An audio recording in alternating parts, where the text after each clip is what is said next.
¿Qué tal amigos? ¿Cómo están? Espero que tengan un excelente miércoles. El día de hoy vamos a hablar de este libro, El Doble, segunda novela que publica Dostoyevsky. Un libro muy interesante, muy arriesgado para su autor, muy arriesgado para la literatura en general. Entonces, vamos a ver, comencemos.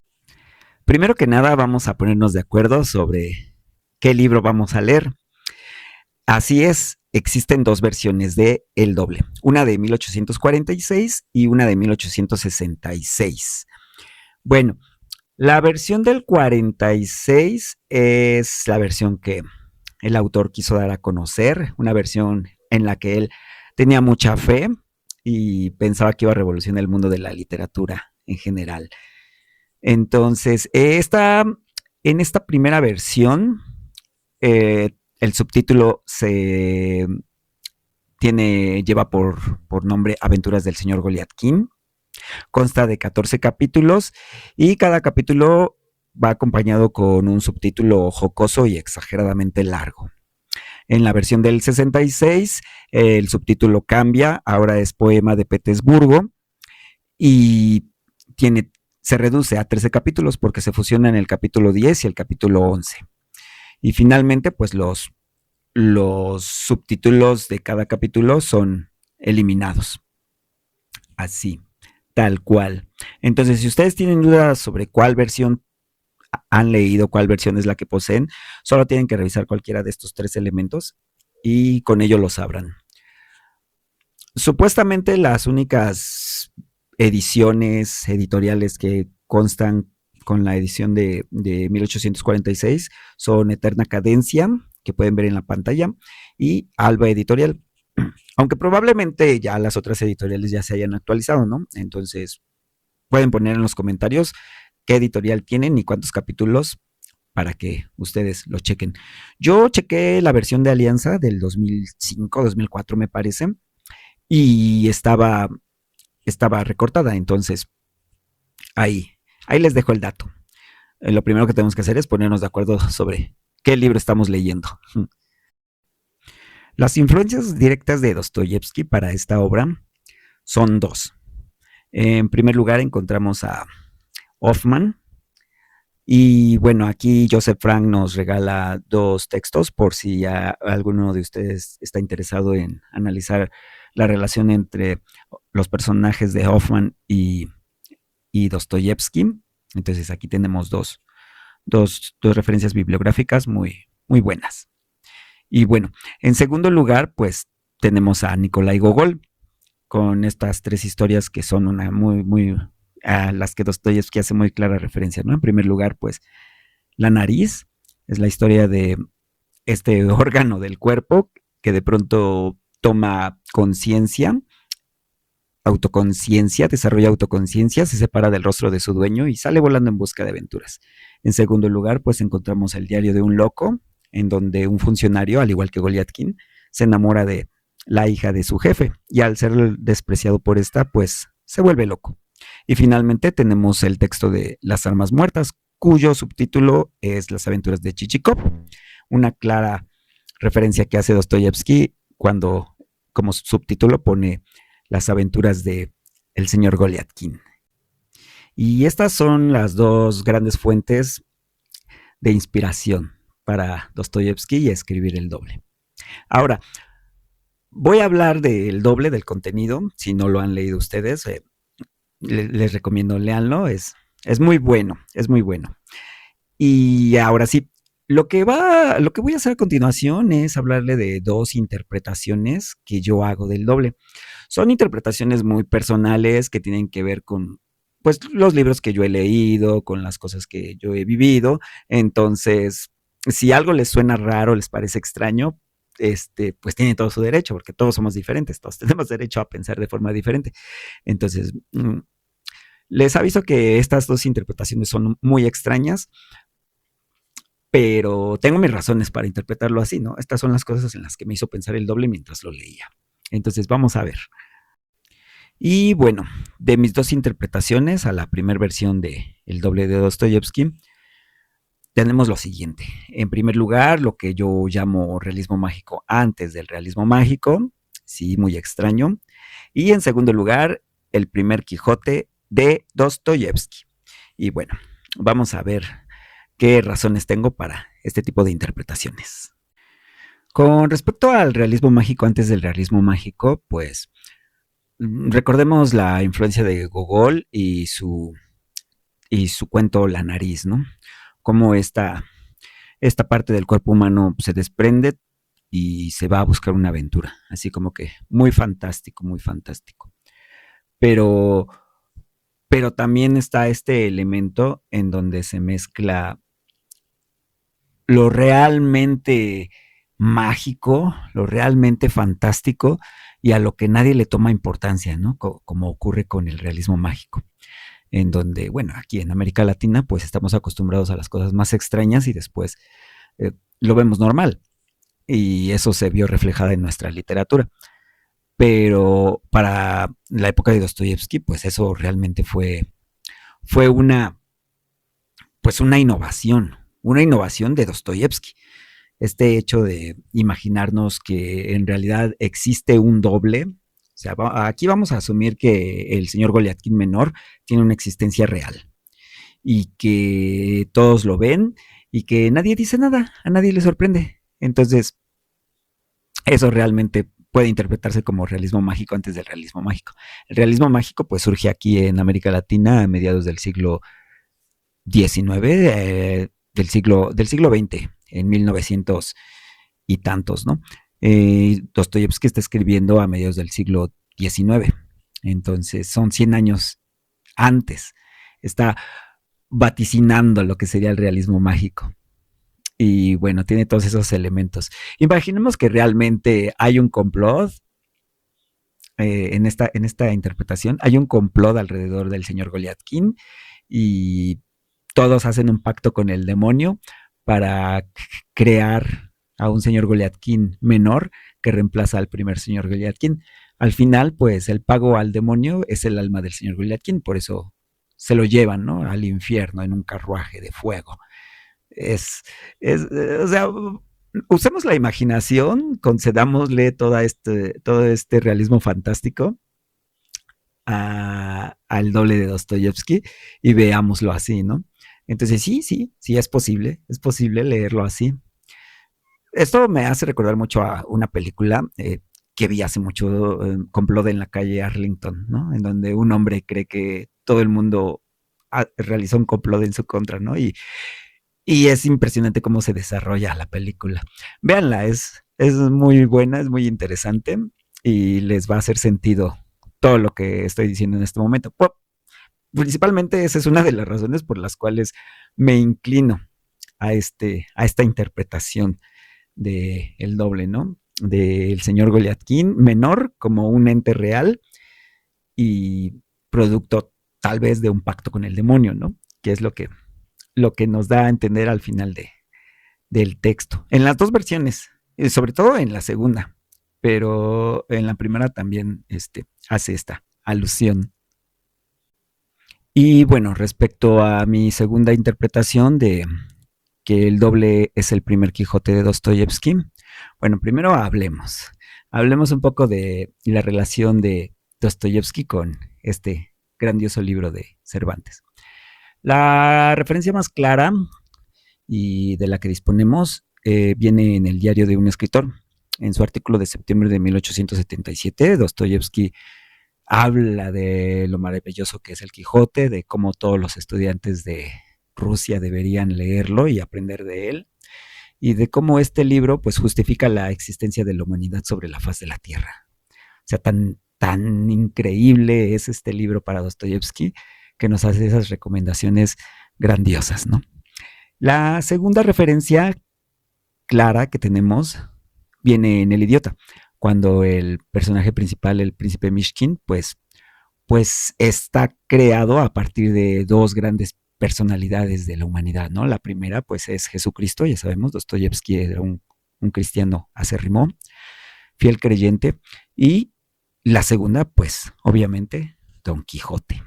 Entonces, aquí tenemos las dos referencias más claras del Quijote en Dostoyevsky. Bueno, ahora hablemos de las referencias que yo encontré de El Quijote en el doble de Dostoyevsky.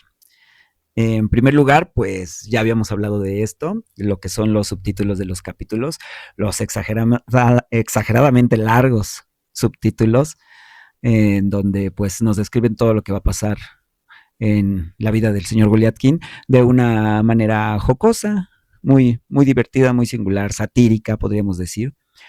Y eso nos hace pensar en los subtítulos de los capítulos de El Quijote, ¿no? De cómo Don Quijote se arma caballero, de lo que ocurre a Don Quijote y a Sancho Panza en la venta, y, y una descripción que hasta el autor juega y dice, ah, sí, de esto, de esta historia tan magnífica, increíble, o sea, los dos autores, Cervantes y Dostoyevsky, hablando, echándole flores a sus respectivos protagonistas, ¿no?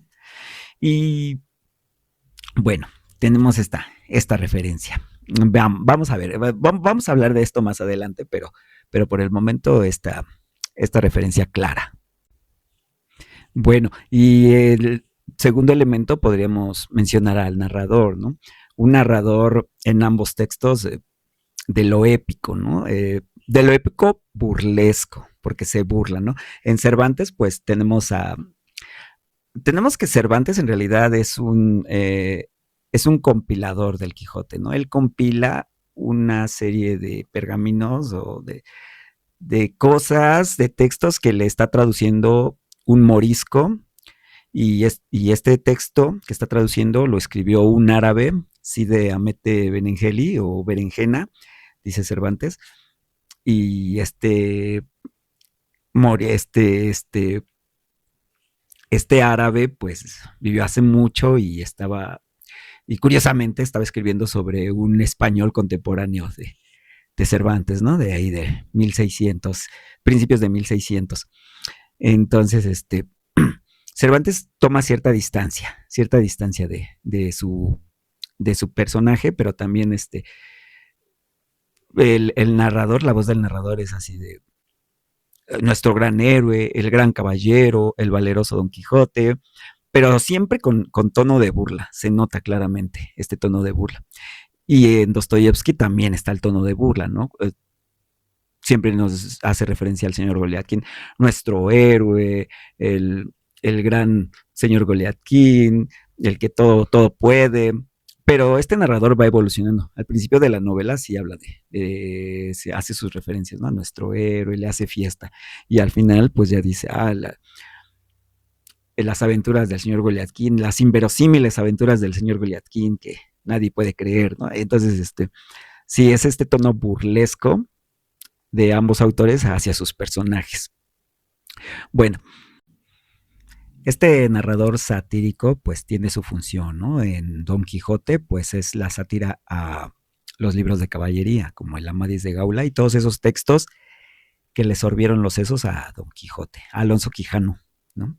De tanto leerlos, se le fue la mente. Y en Dostoyevsky, pues pasa un tanto la sátira hacia el mundo burocrático, cuyos deseos de querer ascender del señor Goliathkin, pues los llevan a perder la razón. Pero bueno, en, en Dostoyevsky, este Dostoyevsky ya está en una etapa de experimentación. O sea, tenemos su primer libro, que fue Pobre Gente, pues es una historia escrita de forma epistolar, pero las historias epistolares de la época se basaban en los romances de la gente de dinero, la gente de la nobleza, y poner a dos pobres individuos realmente pobres a escribirse cartas fue algo muy arriesgado. A Dostoyevsky, pues este libro le salió muy bien porque sus personajes estaban muy bien definidos e iban en sintonía con muchas cosas, muchos, eh, ¿cómo se dice? Muchos intereses sociales, pero pudo haber salido mal, ¿no? Y lo mismo pasa con Novela en Nueve Cartas. La novela en Nueve Cartas, pues es una sátira donde se habla de dos truanes. O sea, pasar de hablar de los romances de la nobleza a hablar de dos truanes, Pues sí, fue un choque muy fuerte, una jugada muy arriesgada de Dostoyevsky. Y aquí en el doble, pues nuevamente, ¿no? Viene esta intención de la sátira, en donde vemos que Dostoyevsky utiliza los elementos que le dejan Hoffman, que le deja Gogol, y, y los mezcla y experimenta, y le mete también de lo suyo, ¿no? Del aspecto psicológico, y saca algo realmente nuevo, algo que pues no, para lo que no estaba preparada su época, ¿no? Ya vemos que 20 años después pues tiene que rehacer el libro para que más o menos lo acepten, pero pues tampoco le sale la jugada, ¿no? Tampoco se lo aplauden. Entonces, tenemos ese lado. Y bueno, Dostoyevsky está experimentando y se adelanta también a lo que es el flujo de conciencia, ¿no? Este flujo de conciencia que aparecerá mucho en autores como Joyce, como Virginia Woolf, y aquí ya aparece en Dostoyevsky. Digo, sí, aquí aparece. Aquí, por ejemplo, al final de la novela tenemos un ejemplo en donde el señor Goliathkin está perdido en sus pensamientos, ¿no? Entra en una serie de contradicciones entre las decisiones que toma y enseguida quiere echarse para atrás. Cuando supuestamente Clara Olsufievna le pide que la robe y se vayan a vivir juntos, y el señor Goliathkin está pensando, no, ¿cómo cree que es tan fácil? ¿Qué voy a hacer yo? No, no, no, con el repudio de su señor padre y todo lo que tenemos que vivir. Y empieza a imaginarse una serie de situaciones y de sucesos en donde ya después ya tienen un hijo y con eso van a conseguir el perdón de, del padre de Clara y todo se va a solucionar. Entonces, es un flujo de conciencia muy fuerte, realmente adelantado a su época, y quizá una de las razones por las cuales los contemporáneos pues no gustaron mucho de la novela, no estaban preparados para este tipo de desarrollo, de narración. También vemos este paralelismo entre el doble y Don Quijote con respecto a sus personajes, ¿no? Entonces, en primer lugar, pues tenemos a Yakov Petrovich Goliathkin, que se identificaría con Alonso Quijano en su etapa Sanos, después su doble, que se identificaría con Don Quijote, Petrushka con Sancho Panza, Clara Otsufievna con Dulcinea del Toboso y el doctor Cristian con tres personajes, ¿no? Que son el cura, el barbero y el bachiller Sansón Carrasco. Este es uno de los pasajes que me llevaron a mi interpretación quijotesca del doble. Y dice así: señalemos aquí, a propósito, una pequeña peculiaridad del señor Goliathkin. Resulta que a veces le gustaba mucho hacer conjeturas novelescas relativas a su persona. Le gustaba figurarse a veces el héroe de una novela intrincada, perderse mentalmente en diferentes intrigas y dificultades, para finalmente sobreponerse a todas las contrariedades con honor, eliminando todos los obstáculos, venciendo las dificultades y otorgando magnánimamente el perdón a sus enemigos. Entonces tenemos la gran capacidad imaginativa del señor Goliathkin, que lo va a llevar a confundir la realidad con la fantasía. Y, y esto es muy relevante porque este pasaje fue eliminado en la segunda versión, la de 1866. Entonces puede que ustedes no entiendan nada de lo que estoy diciendo porque en realidad no lo leyeron, ¿no? Leímos versiones totalmente diferentes. Fue una de las muchas cosas que eliminó Dostoyevsky de su primera versión. Ambos personajes tienen como origen de su locura una obsesión. En el caso de Don Quijote, Alonso Quijano, recordemos que leía muchos libros de caballería y de tanto leerlos perdió, perdió la razón, ¿no? O sea, eran libros con razonamientos tan intrincados que ni el mismo Aristóteles los podría entender si resucitara solo para ellos, nos dice Cervantes. En cambio, el señor Goliathkin pues tenía una obsesión muy grande que era ascender en la escala social, ascender en el trabajo, ser el mero jefe de su departamento.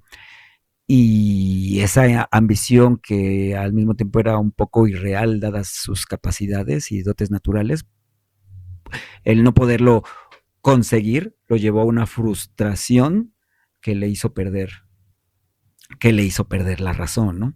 En esta interpretación del Quijote, pues, en esta interpretación quijotesca de El Doble, pues asumimos que el señor Goliathín menor es producto de la fantasía de, del señor Goliathín mayor. Entonces, estamos haciendo la lectura desde ese enfoque aquí. Y pues sí, todo lo que ocurre a partir de esta frustración del señor Goliathín por no conseguir lo que tanto anhela. Otro de los pasajes muy importantes para esta interpretación y que me dieron mucha risa, pues fue esta analogía de armarse caballero, ¿no? En Don Quijote, pues vemos que Alonso Quijano se arma una celada, eh, equipa a su caballo y se busca un fiel escudero que lo acompañe por toda España a buscar aventuras, ¿no? Y en el señor Goliathín ocurre lo mismo, ¿no? El señor Goliathín se está preparando para un gran evento que es el cumpleaños de la hija de su jefe, ¿no? De Clara Olsufievna. Y para ello, pues, alquila un carruaje muy elegante, con escudos de la nobleza, él mismo se viste de una forma muy elegante, a Petrushka también lo viste, le renta una librea, unas botas, lo hace parecer un bufón cuando lo que él quería era que pareciera un sirviente de la nobleza. Y toda esta caricatura que hace Dostoyevsky de su personaje, para mí es un- una alusión muy clara a Don Quijote, ¿no? A esa parte en la que se prepara, hace los preparativos para iniciar su gran aventura, ¿no? Porque se levanta el señor Goliathín ese día y dice, oh sí, hoy es el día esperado, nada más faltaba que me saliera un grano en la cara, pero no, todo va bien, todo va según el plan. O sea, lo tiene todo preparado, lo tiene todo planeado para que hoy le salga todo genial. Y, y Don Quijote pues también se va armando para salir en busca de aventuras. Hablemos del contenido de la novela y la relación de los personajes con el protagonista, ¿no? Tenemos ya sabemos, ¿no? Jacob Petrovich Goliathín, mayor, que vendría siendo eh, este Alonso Quijano, y Don Quijote vendría siendo lo que es Jacob Petrovich Goliathín menor. Tenemos a Petrushka como su Sancho Panza, que es todo lo contrario de lo que fue en realidad Sancho Panza, porque el Sancho de Cervantes era una persona pues noble, fiel a su amo, y Petrushka pues es un bribón de lo peor, nos dice el señor Goliathín. El señor Goliathín desconfía total y completamente de Petrushka. Y bueno, al igual que Sancho le lleva, como Sancho le llevó una carta a Dulcinea, Petrushka va y viene con cartas para los enemigos del señor Goliathín. Y así como Sancho le trajo un mensaje todo adulterado de un supuesto mensaje de Dulcinea, Petrushka le trae un mensaje supuestamente todo extraño de Clara Olsufievna, ¿no? En donde le pide que la rapte. Entonces sí, es todo un, todo un personaje este Petrushka. Y bueno, Clara Olsufievna, por su parte, también decíamos que era una Dulcinea del Toboso. Don Quijote tiene una relación instrumental con Dulcinea del Toboso. O sea, Dulcinea existe porque es condición necesaria para que Don Quijote sea un caballero. Él tiene que tener una doncella a la cual dedicar sus batallas, por la cual luchar, y es un pretexto. No hay amor real. Lo mismo pasa con el señor Goliathín. No hay amor real hacia Clara Olsufievna. Ella es solo un medio para conseguir el tan ansiado ascenso en el trabajo y en la vida social. En, en el caso del señor Goliathín, ¿no? Entonces, Clara, pues no sale, igual que Don Quijote, casi no sale en la novela del doble, sale muy pocas veces, contadas veces, pero es como que ese ideal y, y es solo un medio, o sea, es un medio para conseguir sus fines y la pretende solo con ese objetivo. Por otra parte, tenemos al médico Christian Ivanovich Rutenpitz, que es el que va a sacar de la locura al señor Goliathkin.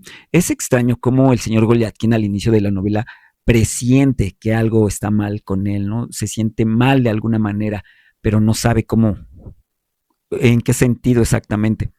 Entonces lo que hace es, pues, buscar ayuda, ¿no? ¿Cómo? Pues el señor Goliathkin sabe que algo está mal con él y acude precisamente al médico. Dice, oiga, Christian, necesito tratar asuntos con usted. Pero el señor Goliathkin no se sabe expresar y siempre se hace bolas. Constantemente no llega al punto, solo hace alusiones y está mal. Christian ya sabe cómo es el señor Goliathkin, está un poco harto de él, pero tiene cierta intuición, ¿no? Y le dice, sí, lo que usted necesita, pues es salir con amigos, platicar, beber un poco de alcohol, no rehuya de la botella y salga que le dé el sol y vaya a tocar pasto, ¿no? Porque póngase a pensar en otras cosas. Y el señor Beliaquín, pues no agarra muy bien el sentido de lo que, de lo que Cristian le quiere dar a entender. Pero el señor Goliathkin intuye que algo está mal, o Dostoyevsky hace que su personaje intuya que hay algo malo, pero es algo mal en el sentido mental. Actualmente, pues nosotros tenemos al alcance pues muchos tipos de terapias psicológicas y podemos adquirir y adaptarnos a la que mejor se adapte a nosotros. Pero en época de Dostoyevsky, allá por 1846, pues no había como que este recurso, ¿no? Para todos. Mm, no sé, creo que terapia psicológica viene con el psicoanálisis y ya a principios del siglo XX. Antes de eso, pues las enfermedades mentales tal vez era con electrochoques y ese tipo de cosas, ¿no? Entonces, sí, no había salvación para el señor Goliathkin, pero él intuye que debe de haber algo que lo pueda ayudar y va a buscar a un médico. Y claro, pues no sale como debería salir. Otros dos personajes muy importantes en esta historia son Andrei Filipovich y su sobrino Vladimir Semyonovich. Andrei, pues, es el jefe de la oficina donde trabaja el señor Goliathkin. Jefe, subjefe, sí. Y, y Vladimir, su sobrino, 26 años, muy importante este dato. Su sobrino es pretendiente de Clara Olsufievna y ya es pedido y dada la mano de Clara Olsufievna para Vladimir Semyonovich. Es un joven muy atractivo, muy joven, de buena familia, todo lo que el señor Goliathkin quisiera ser, pretendiente de Clara Olsufievna, y para colmo acaba de ascender a un puesto que el señor Goliathkin quería, ¿no? Él aspiraba a ese puesto y se lo ganó Vladimir. Entonces, uh, el señor Goliathkin está que se lo lleva el diablo, ¿no? E incluso inventa cosas sobre este Vladimir, inventa que él enamoró a una alemana para no pagarle cierta deuda y empieza a decir un montón de cosas que al final de la novela nos enteramos que en realidad son cosas que hizo el propio señor Goliathkin, ¿no? Ese canalla. Entonces, sí, en esa parte como que se proyecta el señor Goliathkin en este Vladimir, pero en otra parte es que Andrei Filipovich le despierta esta paranoia, este desdoblamiento del yo cuando lo ve en su carruaje en la calle, ¿no? Entonces, ellos lo ven desde otro carruaje y el señor Goliathkin se esconde y dice, no soy yo, soy yo, es otra persona, yo no soy yo, sí, no, sí, eso debe ser, soy otro, ¿no? Y entonces en esta onda bien extraña, surge la locura del señor Goliathkin. Y en ese sentido son importantes estos dos personajes. También tenemos a Olsufib Ivanovich, que es el papá de Clara Olsufievna, a quien Goliathkin considera, el señor Goliathkin mayor considera un padre, un protector, pero al que también le hace pasar un montón de vergüenzas. Pobre hombre, pobre hombre. Y finalmente tenemos a la alemana Carolina Ivanovna, que es de la que el señor Goliathkin levanta falsos, el muy canalla. Y ahora sí, finalmente tenemos a dos personajes que nos revelan muchas cosas del señor Goliathkin a través de sus cartas, ¿no? Anton Antonovich Shetkin y Néstor Ignateyev Bejrameyev. Entonces, cuando el señor Goliathkin interactúa en cartas con Néstor, descubrimos que él es el que estaba haciendo eh, todas estas cosas horribles que decía que estaba haciendo Vladimir con Carolina, la alemana. En realidad las estaba haciendo el señor Goliathkin, ¿no? Y dice, no, yo ya no quiero tener nada que ver con usted, señor. Es usted un infame. Y dice, oh, y después cuando el señor Goliathkin habla con Anton Antonovich, pues nos confirma este último, nos confirma que todo lo que se dice del señor Goliathkin, pues es cierto, ¿no? Es un, es un deudor y es una persona que enamora a las extranjeras, es una fichita en realidad el señor Goliathkin. Entonces nos vamos dando cuenta de eso conforme se va desarrollando la novela y vamos viendo de dónde surge tantas cosas, tantas invenciones del señor Goliathkin. Y bueno, tenemos que hablar también de los dos finales que existen a esta increíble historia. El, el primero, pues, es un final, pues, muy ambiguo, que nos permite esta lectura de interpretar a el doble como o el realismo mágico antes del realismo mágico o el primer Quijote de Dostoyevsky.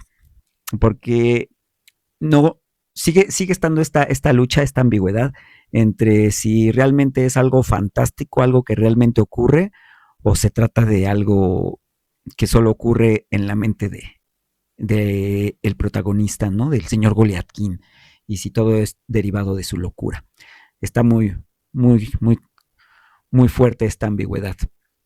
Pero en la versión del 66 también tenemos como que ciertas referencias ambiguas y muy intensas. Por ejemplo, ya vemos que Christian se convierte en una especie de demonio y le habla de una forma muy extraña al señor Goliathkin, ¿no? Que le dice que para él hay una habitación con fuego y luz y servidumbre y que eso es más de lo que él merece, ¿no? Y esto también se presta a una ambigüedad, porque puede ser que esa habitación sea una habitación en el infierno, porque el señor Goliathkin es el pago que sus conocidos dieron a cambio de un doble, o puede ser que esta referencia sea hacia la locura, ¿no? Hacia un hospital psiquiátrico. Ya se va usted a una habitación blanca donde va a tener muchos electrochoques, ¿no?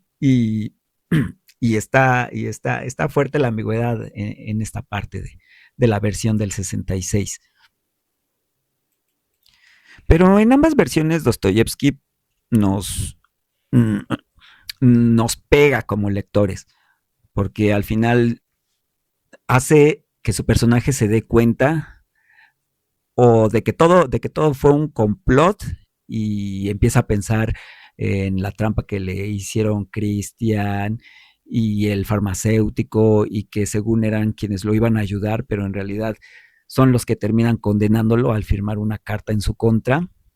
Y, y el señor Goliathkin al final cuando ve a Christian dice, ah, sí, mi salvador, ¿no? Ya llegó por fin este señor que me va a sacar de todos estos apuros, me entrego por completo a él, ¿no? Pero ya que se va con él, se da cuenta de su error, ¿no? Dice, no, en realidad esta es mi perdición. Pero, ¿qué tipo de perdición, no? Es, es muy interesante todo lo que te hace pensar este final y sus ambigüedades. Y es que esta historia fue una apuesta muy arriesgada por parte de Dostoyevsky. en realidad utilizó elementos, combinó elementos nunca antes combinados y puso de su cosecha, ¿no? Todo lo que es el aspecto psicológico y lo mezcló con lo fantástico. Entonces, realmente Dostoyevsky pensaba que esto iba a ser una revolución. De hecho, hay una carta que le escribe a su hermano, y en esta carta podemos ver el amor que le tenía a su libro, ¿no? Toda la fe que le tenía. Y dice, ellos, o sea, sus críticos, acabarán por darse cuenta de qué es realmente el doble.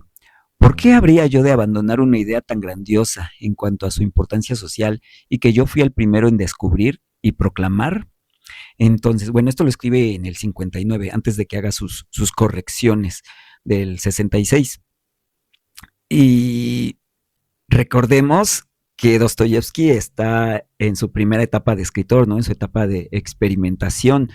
Está agarrando todo lo que puede para crear, para lo que posteriormente será el gran escritor Dostoyevsky. Obviamente no vamos a arrastrar cosas del futuro al pasado, eso sería un anacronismo, pero en la forma de ser del señor Goliathkin, bueno, es derivado de una enfermedad mental, pero podemos ver pues lo que será un esbozo del hombre del subsuelo, ¿no? Y algunos otros personajes que aparecerán más adelante. Entonces, Dostoyevsky apenas le está dando forma a su estilo literario, a sus personajes, a todo esto. Y, y eso lo cosechará después. Pero en ese momento, en el 46, él tenía la intuición de que esa obra iba a ser súper revolucionaria, súper genial. Pero lamentablemente, pues eso no fue así. Y tenemos este otro fragmento de donde habla Dostoyevsky de el doble en en su diario de un escritor, ¿no? Dice, mi relato fue imperfecto. Y continúa. La idea era bastante clara y fue mi mayor aportación a la literatura. En cambio, fracasé rotundamente en cuanto a la forma del relato, ¿no? Quizá en cuanto a la redacción, quizá en cuanto a la narración, no sabemos cómo, pero él tiene esa intuición de que su estilo psicológico es lo que vendrá a revolucionar la novela tal y como la conocemos. Y pues sí, ya después viene Crimen y Castigo, vienen las grandes novelas que crea Dostoyevsky y es su sello personal, ¿no? El aspecto psicológico, toda una maravilla. Y así tenemos que el relato del doble, pues es una apuesta muy arriesgada que hizo Dostoyevsky en la primera etapa, en su primera etapa como escritor. Y pues fue una apuesta que lamentablemente perdió, porque sus contemporáneos pues no supieron ver la calidad y entender al autor. No, no tuvo el éxito que Dostoyevsky esperaba y la reescribió en el 66, pero tampoco tuvo el éxito que esperaba recibir. Al final de cuentas, pues digo, güey, si te gustó tu obra, déjala así, o sea, ¿para qué la cambias? Con que te guste a ti, basta. Y los demás digan lo que quieran. Bueno, en general, esto es lo que quería comentarles sobre el doble, sobre mi interpretación y todo lo que me puso a pensar y las referencias que me hizo, las conexiones que hice con otras lecturas que he realizado, ¿no? Y también, aparte de lo literario, pues me pongo a pensar, ¿no? En este vaivén que hay en el mundo interno del ser humano, ¿no? El señor Goliathkin está entre dos posturas realmente distintas. Por un lado, se siente el rey del mundo, se siente que el suelo que pisa no lo merece, se siente con una vanidad, con un ego tan elevados que lo hace insoportable. Pero hay momentos en los que llega a caer y a arrastrarse ante sí mismo de una manera tan grave, tan ofensiva para la humanidad. Es triste ver cómo el señor Goliathkin a veces se sobaja, se somete y deja que sea presa de las peores vejaciones que existen, ¿no? Es es este vaivén, este contraste, lo que probablemente pudo hacer que le chocara a sus contemporáneos, ¿no? No estaban acostumbrados a que un personaje fuera tan insufrible. O sea, desde lo más desde lo más insoportable, desde lo más vanidoso, hasta lo más miserable, ¿no? Cómo se arrastra en algún momento el señor Goliathkin. Y es un experimento muy arriesgado que hizo Dostoyevsky. Con el tiempo, pues ya lo podemos ver en perspectiva y lo podemos admirar y gozar, ¿no? Pero en esa época, pues no era lo acostumbrado.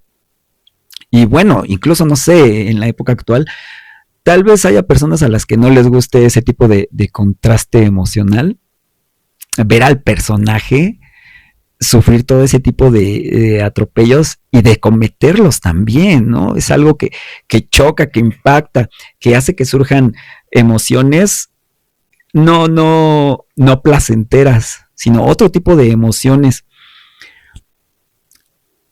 Y eso es lo que a mí me gusta de Dostoyevsky, que es un escritor que no escribe para agradar, es un escritor que escribe para revelar el alma humana y explorar esos rincones a los que nadie se mete por miedo, ¿no? Por autocensura, para decir, no, es que mi obra no va a pegar si hago este tipo de cosas.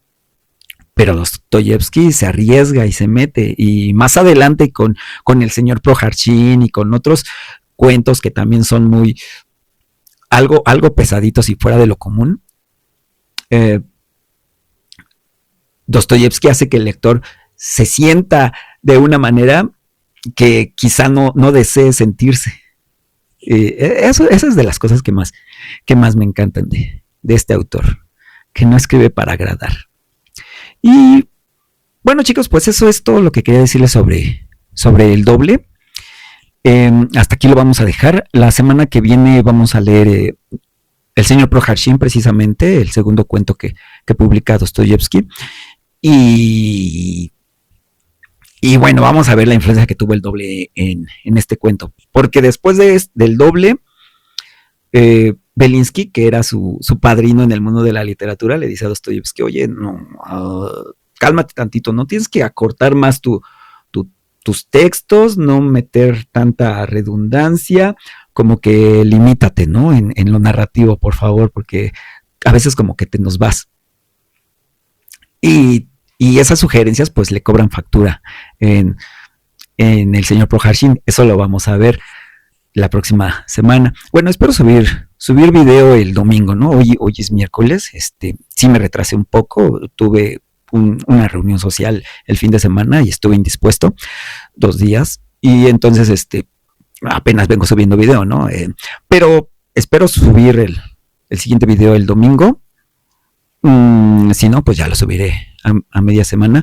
Creo que sí voy a hacer un poco continuo en diciembre, porque pues es diciembre, ¿no? Y salen reuniones y salen cosas y pues ni modos. Vamos a subir videos cada que podamos, pero nos vemos aquí para analizar el señor Proharshin, ver qué ideas nos sugiere y disfrutar de esto.